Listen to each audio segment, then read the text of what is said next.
तुम्हाला माझा प्रश्न आहे. विचारा विचारा. तुमच्या चहाच्या कपामध्ये मी चहा नाही पित. नाही समजा आजी गणित. तुमच्या चहाच्या कप मध्ये तुम्ही 1 चमचा साखर घातली आणि तुमच्या सुनेना 1 चमचा साखर घातली. कसली देती चहा मला? सुन देती चहा, पाणी नाही विचारत. तिच्याबद्दल काही सांगू नको. नाही तसं नाही आजी. तिने संसार नाही, आम्ही केलाय संसार. आम्हाला माहिती आजी संसाराचं नाही. चहा देते मला जेवायला, मागली जेवायला देते. आजी तुम्ही आजी तुम्ही खूप पर्सनल होऊ नका. माझं गणित आहे, फक्त उदाहरण आहे. शकतो हौशी. मी बघितलंय नाही का? इतकी वर्ष काय बघितलंय मी गावात? एक आजी हे फक्त उदाहरण आहे. तुमच्या चहाच्या कप मध्ये तुम्ही 1 चमचा साखर घेतली आणि सुनेना 1 चमचा. अरे काय चाललंय? काय बोलते? ह्या काय बोलताय ना? आजी माझं ऐकून घ्या, हे फक्त गणित आहे. तुमच्या सुनेना जर 1 चमचा साखर घातली आणि तुम्ही अरे याला काय अर्थ? माझं ऐकून घेतायत म्हणजे माझं गणित आहे,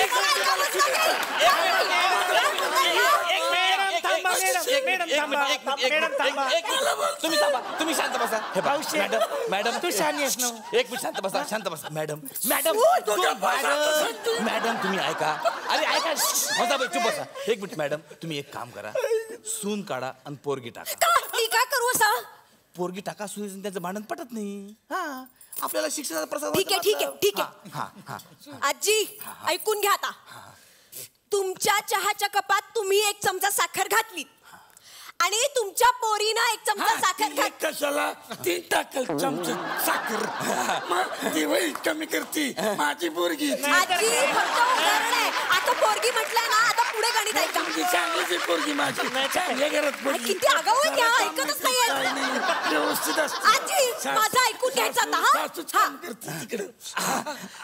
आता विचारू. तुमच्या चहाच्या कपात तुम्ही 1 चमचा साखर घातली आणि तुमच्या पोरीनं 1 चमचा साखर घातली, म्हणजे किती चमचा साखर झाली? 1. कशी काय? आमच्याकडे 1च चमचा आहे.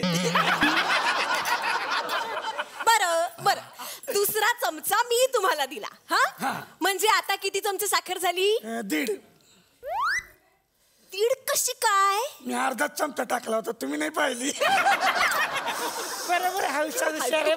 फालतूपणा होतोय. ऐका, तुम्ही 2 अख्खे चमचे साखर घातलीत तुमच्या पोरीने आणि तुम्ही. आता किती चमचे साखर झाली?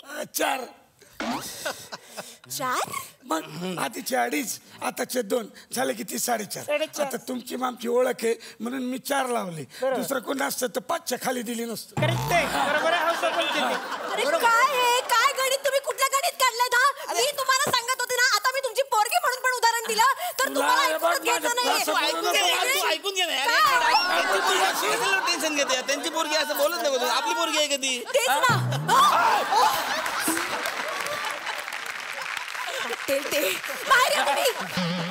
म्हणजे तुम्ही एकदम हे शिकवलंय तुम्ही मुलांना. मॅडम तुम्ही त्याच्याकडे लक्ष देऊ नका. त्यांनी उत्तर बरोबर दिले की नाही. 2 आणि 2 4 चमचे, 4.5 चमचे. हे शिक्षण महत्वाचं आहे ना मॅडम. तुम्ही लक्षात नाही आलं तुमच्या भांडणात. बरोबर आहे. गणित चुकलं तरी चालेल पण व्यवहार ज्ञान पाहिजे.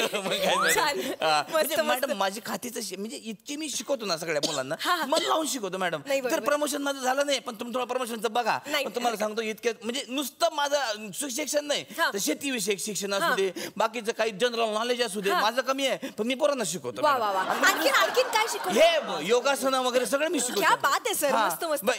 एखादं दाखवा ना आसन कोणीतरी. आपलं करून दाखवा पटकन. मी या ना आप्पा या. हो कुठलं दाखवू? शीर्षच दाखव. शीर्षासन. अरे वा, क्या बात आहे. 1 मिनिट थांबा. खूप छान. घ्या पाणी पिऊन सावकाश करा. हे काय? शीर्षासन. कसं? आता मला सगळे उलटे दिसत आहेत. राहू दे. तुम्ही दाखवा आजी, तुम्ही दाखवा एखादं आसन. हो उठ गा जरा, उभी राहा. हे बघा, हे काय? राजा मधला कमल आसन.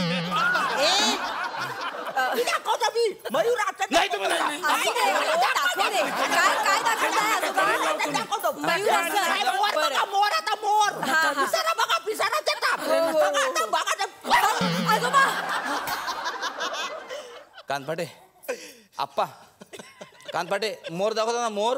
काय झालं? काय झालं यांना? आता अण्णा नो मोर. अण्णा तुमच्या अण्णा मी शाळा झाली का? अण्णा चला घरी अण्णा. शाळा सुट्टी असेल तर चला घरी अण्णा. चला. अण्णा ऑलरेडी घरी गेले. कुणाच्या घरी गेले? देवाच्या. अच्छा अच्छा. ये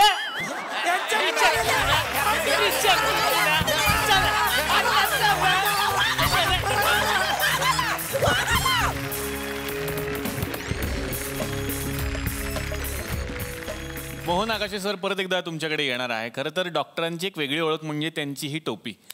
मला हेच विचारायचं सर, ही की वेगळ्या पद्धतीची टोपी आहे ही शोध कुठून लागला आणि तुमच्याकडे किती आहेत असे साधारण? नेपाळी टोपी आहे. हा, शोध लागला म्हणजे एक सिनेमा काम करताना केस काढावे लागले. संपल्यावर लगेच सायकॅट्री वॉर्डात काम करायचं होतं. अच्छा. तिथे दरवेळेला वेगळा चेहरा करून गेलं तर पेशंट कोण डॉक्टर कोण असा गोंधळ येईल म्हणून मी एक टोपी उचलली नेपाळी. अच्छा. आणि मग मला त्याचे फायदे लक्षात आले की एक तर या टोपीला भारतात कुठलाही राजकीय रंग नाही. बाकी कुठल्या इथल्या टोप्या घातल्या की लगेच त्याला राजकीय आयडेंटिटी आहे. आणि दुसरा एक फायदा झाला, तुमच्यासारख्या मोठ्या मोठ्या लोकांच्या घरी जर भेटायला गेलो तर दारावरची माणसं फार चांगली वागतात माझ्याशी. वीणा तुझ्याकडे आता येणार आहे. या सिनेमाच्या निमित्तानं तुला डॉक्टरांच्या सोबत काम करायला मिळालं. तर मी असं ऐकलं की डॉक्टर तसे दिसतात तसे शांत नाहीत, तसे शांत दिसतच नाहीत, फार गमती जमती करतात. तर तुमच्या सेटवरती काही झाल्या होत्या सरांच्या बरोबर? खरं तर ही पहिली संधी नाही. मी वळूमध्ये बरोबर विहीरमध्ये ते माझे वडील होते आणि त्याच्यानंतर आता त्यामुळे तिसऱ्यांदा मी त्यांच्या बरोबर काम केलं. त्यांची एक म्हणजे खूबी आहे विच इज व्हेरी ब्युटिफुल. म्हणजे ती सगळ्या ऍक्टर्सनी अंमलात आणण्यासारखी आहे. ती अशी म्हणजे त्यांना खूप राग आला की ते हसायला लागतात. काय म्हणजे आज ते हसतायत? मला टेन्शन झालं. किंवा त्यांना एकूण जर काही सेटवर कधी कधी उशीर होतो किंवा काही घटना तुमच्या आटोक्यातल्या नसतात आणि आपण काहीच करू शकत नाही, आपल्याला वाट बघावी लागते, त्यावेळेला ते प्राप्त परिस्थितीमध्ये काहीतरी एक विनोद निर्मिती करून त्या सगळ्या वातावरणाला इतक्या एक्स्ट्रीम लेवलवर हसवतात की सगळ्यांना कळतं की ह्यांना राग आलाय. पण ज्याच्यावर रागवले त्यालाही कळतं की ह्यांना राग आलाय, पण ते ह्यांना रागवू शकत नाहीत किंवा काही बोलूही शकत नाहीत. सर ही काय म्हणजे ट्रीटमेंट आहे का वेगळी? I've learned the art of converting irritation into entertainment. अच्छा. वाह. You start getting irritated. Then you find a way of how to convert it into entertainment. It's like converting idea into script. वाह वाह वाह वाह वाह. पण माझ्यासाठी अप्रतिम अनुभव आहे. एकतर 3 सिनेमे त्यांच्याबरोबर करायला मिळालेत आणि हा जो अनुभव असतो ना की अभिनय करतातच सगळे, पण वयानुरूप येणारा हा जो अनुभव असतो हा पुस्तकात नाही मिळत. कळशीचा किस्सा सांग ना. कळशीचा काय किस्सा होता? नको सांगू. सांग सांग. वळूच्या सेटवर असं झालं होतं, खूप उशीर होत होता. खूप एकतर ऍक्टर्स होते ना एका वेळेला आणि तुम्ही जर सिनेमा पाहिला असेल तर ते वळूला पकडताना जो सगळा गोंधळ उडतो त्याच्यात एका वेळेला अनेक ऍक्टर्स असायचे.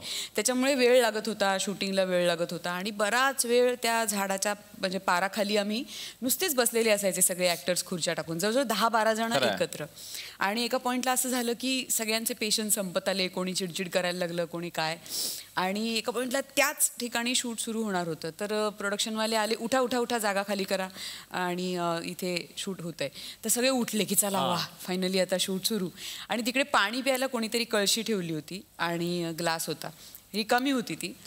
सगळे उठले, मोहन काकाही उठले आणि उठता उठत्या त्या कळशीचा बॉल करून अरे बापरे, खेळले नाही पण ऍक्शन करायला लागले. आणि त्या सगळ्या एवढ्या तामझामामध्ये सगळेजण मेकअप करतात, तयारी करतात आणि काका अचानक खेळायला लागले धोतर आणि त्यांच्या त्या सरपंचाच्या कपड्यामध्ये.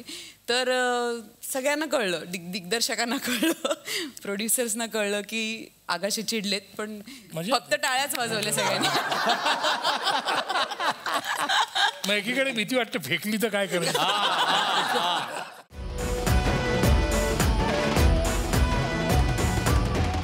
मी मराठी, झी मराठी.